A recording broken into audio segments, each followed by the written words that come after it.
today's cooking vlog, hindi ko na na-videohan ang paggisa ko ng sibuyas bawang at sahog na manok. Ang sahog nito ay almost 1 kilo na manok. So ngayon, inilagay ko na ang mix toge. Special mix toge ito, ginagawa talaga ng suki ko. 60 pesos per kilo. So 1.5 ang binili ko plus kalahating repolyo. And now, ilalagay ko na rin ang piniritong tokwa. Pwedeng maglagay, pwedeng hindi. Pero kami nilalagyan talaga namin. Kasi additional lasa at masustansya, may protein. So, i-mix ko lang ng gusto, ihalo ko lang ng gusto para mag-equal distribute ang panimpla. Yan. So, takpan ko lang para magpantay ang pagkahalo ng init kasi nasa ilalim lahat. So mailalim ang mainit, sa ibabaw malamig.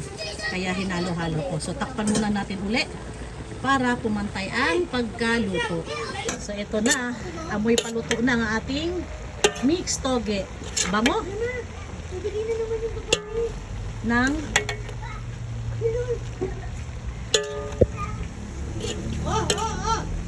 okay. Sarap. Pero actually luto na to, yung ganito. Half cook siya. Pero medyo lutuin ko lang ng konti kasi kakain ng apo ko, baka naman din malusawan. And by the way, ang tinimpla ko lang pala dito ay asin, paminta at magic sarap. Ubos ng aking tawag nito. Oyster sauce. Ubos na kaya wala akong oyster sauce. Pero ito lang. Masarap na kasi sinangkotsa ko ng gusto ang manok. Sarap. Sarap.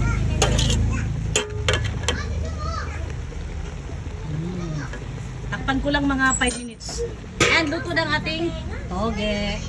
Ito na mga ka-super mom, luto na ang ating mixed toge. Ang bango-bango. Amoy pa lang, gugutumin ka na. Look at this.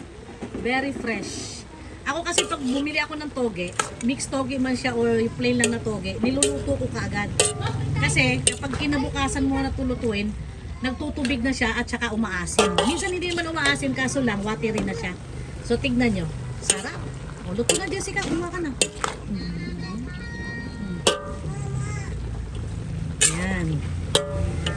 Luto na ng ating toge, mga ka-super mom, ang sarap.